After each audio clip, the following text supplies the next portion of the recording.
بسم اللہ الرحمن الرحیم۔ السلام علیکم ناظرین، میں ہوں ملک شاہ زیب طارق اور آپ دیکھ رہے ہیں ایس پی نیوز ایچ ڈی چینل۔ بہت شکریہ آپ کا، آپ نے ہمارے اس پروگرام کو دیکھنے کے لیے اپنا انتہائی قیمتی وقت نکالا۔ ناظرین اکرام، پاکستان کی موجودہ پوزیشن، چاہے وہ پولیٹیکل ہو چاہے پھر وہ معاشی ہو، ہر ایک میدان کے اندر پاکستان کو مختلف چیلنجز کا سامنا کرنا پڑ رہا ہے۔ آج کا ہمارا ویلاگ جو ہے یہ پاکستان کی اعلیٰ عدلیہ کے اعلیٰ جج کے حوالے سے ہے، اور اس سارے معاملے کو ہم اس ویلاگ کے اندر ایکسپوز کریں گے کہ کس طرح کبھی پاکستان کے کچھ نامزد جو پولیٹیکل لیڈر ہیں وہ ہماری عدلیہ کو بدنام کرنے کی سازش کرتے ہیں، کبھی ان کے ججز کو ایکسپوز کرنے کی یا بدنام کرنے کی سازش کرتے ہیں، یا پھر ہمارے پاک فوج کے ادارے کو کسی نہ کسی طریقے سے ٹھیس پہنچانے یا اسے نیچا دکھانے کی پوری ایک ناکام سازش اور کوشش کی جاتی ہے، جسے ہر محاذ پر ہم اور بہت سے لوگ اور اسپیشلی جو پاکستانی عوام ہے وہ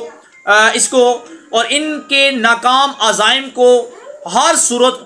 ناکام بنانے کے اندر اپنا کردار ادا کرتی ہے۔ عمران خان صاحب کا ایک کیس چل رہا تھا عدت میں شدت کا، یعنی کہ عدت کے اندر نکاح کا عمران خان اور بشرا بی بی کے درمیان جو معاملات تھے، اس سارے معاملے کو خاور مانیکا نے عمران خان صاحب اور جو بشرا بی بی، اسپیشلی بشرا بی بی کے جو سابقہ شوہر ہیں، انہوں نے اس کو عدالت کے اندر چیلنج کیا ہوا تھا، اور جب عدالت کے اندر چیلنج کیا تو اس کے اوپر یہ فیصلہ آلریڈی عمران اور بشرا بی بی کے خلاف آ چکا تھا، اس کے اوپر سزائیں بھی مل چکی تھیں، اور پی ٹی آئی کی طرف سے عمران خان اور بشرا بی بی کے خلاف یہ جو فیصلہ آیا تھا، اس کے اوپر سماعت کی گئی، اپیل دائر کی گئی تاکہ عمران خان کو اس کیس کے اندر ریلیف دیا جائے۔ یہ فیصلہ عمران خان صاحب کے خلاف جو دیا گیا، اسے سسپینڈ کیا جائے، اور جو جج تھے ان جج صاحب کا نام تھا جسٹس افضل مجو۔ جسٹس افضل مجو نے عمران خان صاحب کے حوالے سے جو اپیلیں عدالت کے اندر دائر کی گئی تھی پی ٹی آئی کی طرف سے، ان اپیلوں کے اوپر فیصلہ دیا، اور عمران خان صاحب کی یہ درخواستیں جو ہیں ان کو مسترد کر دیا تھا۔ اور مسترد کرنے کے بعد چونکہ پاکستان تحریک انصاف اور پی ٹی آئی کے لوگوں کا ہمیشہ سے یہ وتیرہ رہا ہے کہ جیسے ہی اعلیٰ عدلیہ کی طرف سے ان لوگوں کے خلاف جب بھی فیصلہ آتا ہے، انہوں نے اعلیٰ عدلیہ کو، اور جب انہیں پاک فوج کی طرف سے کوئی رسپانس ملتا ہے جو انہیں پسند نہیں آتا، تو ان کا ہمیشہ سے یہ ایک پلان رہا ہے کہ ان اداروں کو ہم نے جو ہے اپنے دوست دبدبے کے اندر لانا ہے، ہم نے ان کے خلاف سوشل میڈیا کے اوپر ٹرینڈ چلانا ہے، ہم نے ان کے اداروں کے خلاف، ان کے اداروں کے افسران کے خلاف، پھر چاہے وہ فوج کے ہوں، پھر چاہے وہ عدلیہ کے ہوں، جسٹس ہوں، ان کے خلاف نام نہاد جو ہے وہ پروپیگنڈا کرنا ہے۔ اور انہوں نے اس پر بھی پروپیگنڈا کیا، ایک شخص کو کورٹ پہنا دیا، کورٹ پہنانے کے بعد اس کی ایک مبینہ نازیبہ ویڈیو کریٹ کی، اس کو ایک خاتون کے ساتھ برہنہ حالت کے اندر پیش کیا، اور اس کے بعد اس ویڈیو کو اٹھا کے سوشل میڈیا پر وائرل کر دیا، اور یہ کہا کہ دیکھیں جی، عمران خان صاحب کے خلاف جس شخص نے فیصلہ دیا، عمران خان کی اپیلوں کے خلاف جس شخص نے فیصلہ دیا، اصل اس کا کردار کیا ہے؟ اصل تو یہ ہے، اصل یہ ہے کہ مریم نواز صاحبہ ان لوگوں کو یہ تمام در سہولیات فراہم کرتی ہیں، پھر ان کی ویڈیوز بناتی ہیں، اور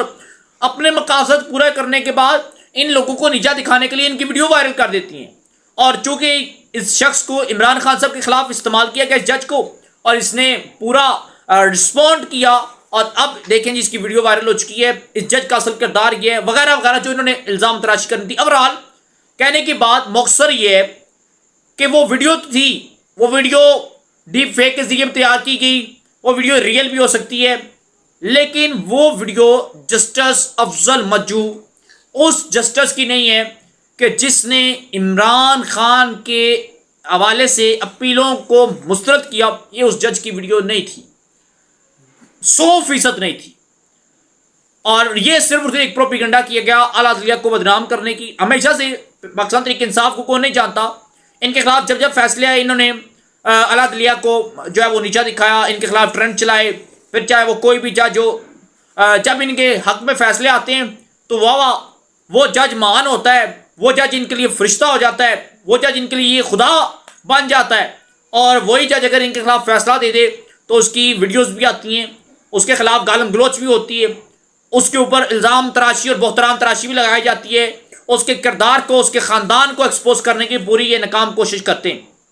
اب دیکھ لینا ماضی کے اندر کیا ہوا۔ ماضی کے اندر عمران خان جیسے بھی بیعت لیڈر آئے، لیکن آج وہ صفحہ ہستی پہ نہیں ہے، وجہ کہ انہوں نے اپنا آپ دکھایا، انہوں نے کردار ادا بھی کیا، انہوں نے اس ملک کے لیے سزائیں بھی کاٹی، انہوں نے ہمیشہ سے کسی نہ کسی چیلنج کا سامنا کیا۔ لیکن عمران خان صاحب شاید عمران خان صاحب اتنا زیادہ نہیں کر رہے، لیکن جتنے ان کے لوگ یا جتنے ان کے نام نہاد جو عمران خان صاحب کو اور ان کے نظریے کو جو ہے وہ رسپونڈ کر رہے ہیں، ڈیفینڈ کر رہے ہیں، وہ لوگ عمران خان صاحب کو اس نہج پر پہنچا رہے ہیں، شاید عمران خان صاحب کا واپسی کا راستہ ہی کہیں سے نہ ملے۔ تو خیر ایک چیز جو آپ کو بتاتا چلوں کہ صنم جاوید صاحبہ جو کہ پاکستان تحریک انصاف کی خاتون تھی، انہوں نے کیا کیا تھا، آج ان کی بھی حالت منظر عام پر آ چکی ہے۔ عمران خان صاحب نے اداروں کے خلاف کس طرح زبان استعمال کی، ان کی بھی حالت دیکھنے۔ پاکستان تحریک انصاف کا ہر ایک شخص، چاہے وہ پھر سٹیج سے بولنا شروع کرتا تھا، چاہے پھر وہ پارلیمنٹ کا حصہ تھا، چاہے پھر وہ صوبائی کابینہ کا حصہ تھا، چاہے عمران خان صاحب کچن کیبنٹ کا حصہ رہا ہے، آج ان کے چہرے دیکھ رہے ہیں آپ، آج ان کے چہروں پر پریشانیاں ہیں، آج یہ مطمئن نہیں ہے۔ پاکستان تحریک انصاف اس وقت اندرونی طور پر مکمل ختم ہو چکی ہے، آپ کو یہ بکھری ہوئی نظر آئے گی۔ اس کے ورکرز ہوں گے،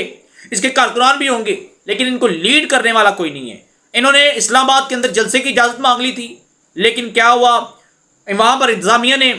کہا جلسہ نہیں ہو سکتا، تو کسی ایک شخص کے اندر اخلاقی جرت نہیں پیدا ہوئی کہ وہ آگے ہو کے جلسہ کرے۔ وہ کئی کارکنان کو، کوئی کے پی کے سے آ رہا ہے، کوئی لاہور سے آ رہا ہے، کوئی کراچی سندھ سے آ رہا ہے،